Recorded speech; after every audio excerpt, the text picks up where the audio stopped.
आतंकी घटना को आप दुर्घटना बता दें, मैं बड़े सम्मान के साथ, और इसको अन्यथा मत लीजिएगा, दिग्विजय सिंह जी से पूछना चाहूंगा, क्या राजीव गांधी जी की हत्या आतंकी घटना थी या दुर्घटना थी? इसका वो जवाब दे दें, उसके बाद हम आगे चलेंगे। What is the official statement क्या है अबाउट नंबर ऑफ कैजुअलिटी जो वहां पे पठानकोट में हुआ? अमित शाह बोल रहे हैं 250, आर्मी भी बोल रहा है they are not giving the number, but अभी तक गवर्नमेंट की तरफ से कोई ऑफिशियल स्टेटमेंट नहीं आया है। कभी भी जब ऐसा हमला होता है, there are no one who is a witness present on ground. He cannot be present on ground. You make an estimate based on your intelligence gathering, which you had done earlier, right? You had intelligence that this number is present out there. These are the number of buildings. So many buildings have been hit, and therefore QED. ठीक है? Then how can Amit Shah give a clear number 250? That is based on people who are housed on the buildings which were hit. It's an estimate. He is not saying this is a confirmed figure. He is also saying लगभग इतने लोगों के मरने की आशंका है। एक मेरा राजनीतिक सवाल है सर, दिग्विजय सिंह ने आज जो पुलवामा में आतंकी हमला हुआ है उसको उन्होंने एक्सीडेंट बताया है। ऐसा है, मुझे समझ नहीं रहा है कि कांग्रेस को क्या हो गया। देश के जनभावना से एकदम उल्टी बात करते हैं, सेना के पराक्रम को और सेना की जानकारी को झुठला रहे हैं।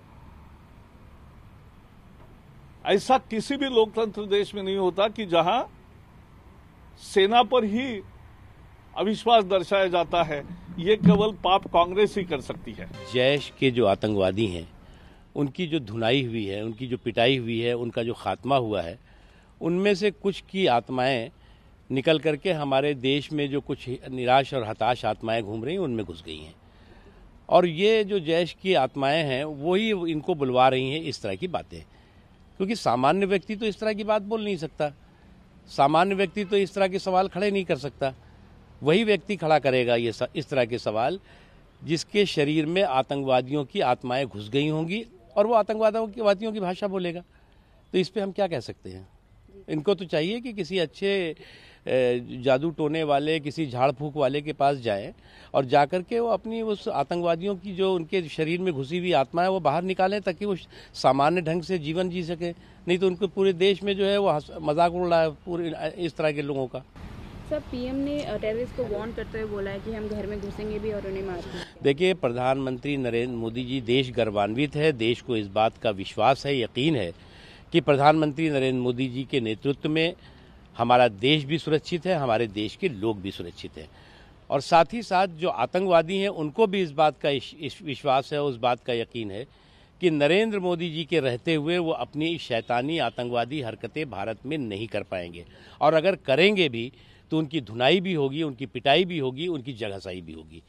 और इस बात का जो पाकिस्तान और पाकिस्तान में बैठे हुए आतंकवादियों को इस बात का एहसास हो चुका है। कपिल सिब्बल ने भी सवाल उठाया था, दिग्विजय सिंह भी सवाल उठाए थे। उसके बाद एयरफोर्स के चीफ सामने आए, उन्होंने कहा कि हमने टारगेट हिट किया है, गिनती करना हमारा काम नहीं है।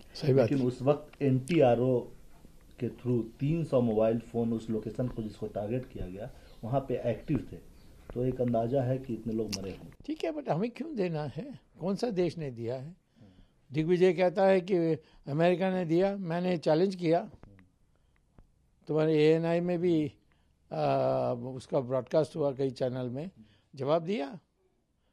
क्या बताया उन्होंने ओसामा के बारे? कि हमने मार दिया, फुल स्टॉप। कितने गोली चली बताया नहीं, और दिखाया तो वीडियो ले रहे थे ओसामा की हत्या के लिए और मिलिट्री में बांट रहे थे, उनको उत्साह बढ़ाने के लिए अपने मिलिट्री में। और उसका दफन किया, उसका जलाया, शव को जलाया कि नहीं ये भी नहीं बताया, या वो जिंदा है उसको कहीं जेल में रखा है अमेरिका में, ये भी नहीं बताया। तो मैं कहता हूँ कि ये इतना झूठ क्यों बोलते हैं ये कांग्रेस वाले?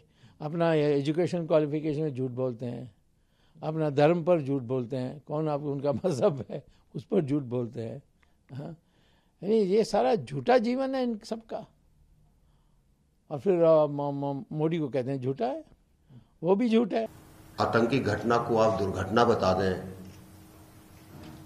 मैं बड़े सम्मान के साथ, और इसको अन्यथा मत लीजिएगा, दिग्विजय सिंह जी से पूछना चाहूंगा, क्या राजीव गांधी जी की हत्या आतंकी घटना थी या दुर्घटना थी? इसका वो जवाब दे दें, उसके बाद हम आगे चलेंगे। What is the official statement क्या है अबाउट नंबर ऑफ कैजुअलिटी जो वहां पे पठानकोट में हुआ? अमित शाह बोल रहे हैं 250, आर्मी भी बोल रहा है they are not giving the number, but अभी तक गवर्नमेंट की तरफ से कोई ऑफिशियल स्टेटमेंट नहीं आया है। कभी भी जब ऐसा हमला होता है, there are no one who is a witness present on ground. He cannot be present on ground. You make an estimate based on your intelligence gathering, which you had done earlier, right? You had intelligence that this number is present out there. These are the number of buildings. So many buildings have been hit, and therefore QED. ठीक है? Then how can Amit Shah give a clear number 250?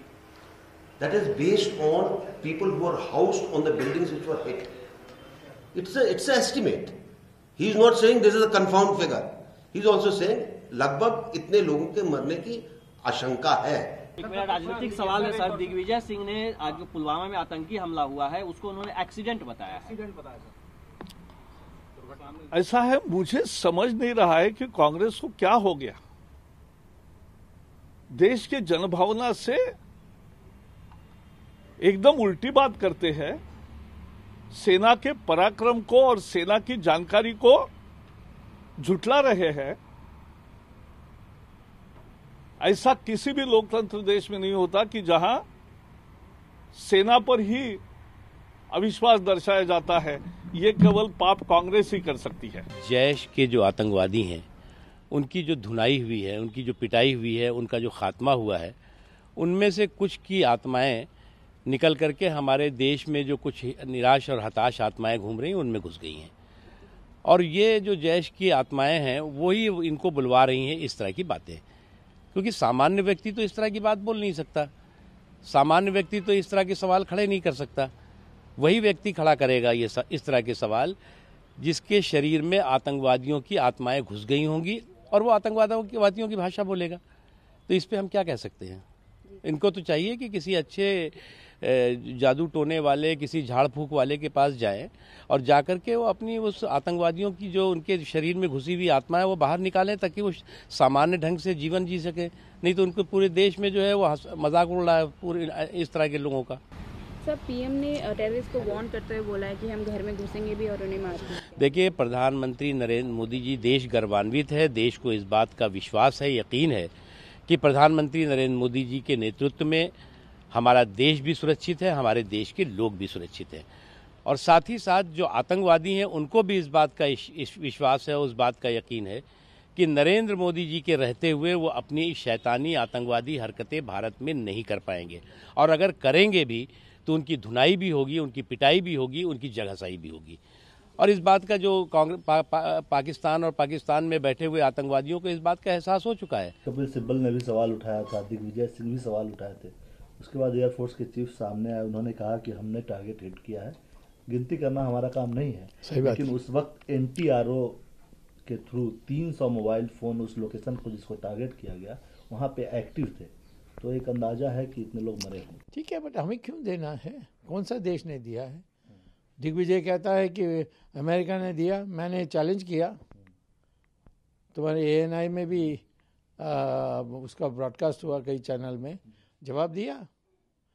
क्या बताया उन्होंने Osama के बारे? कि हमने मार दिया, फुल स्टॉप। कितने गोली चली बताया नहीं, और दिखाया तो वीडियो ले रहे थे ओसामा की हत्या के लिए और मिलिट्री में बांट रहे थे, उनको उत्साह बढ़ाने के लिए अपने मिलिट्री में। और उसका दफन किया, उसका जलाया,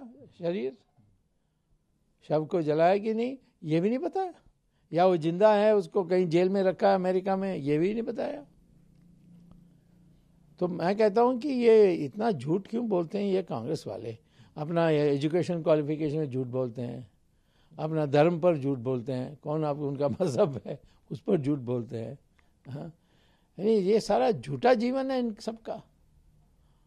और फिर मोदी को कहते हैं झूठा है, वो भी झूठा है।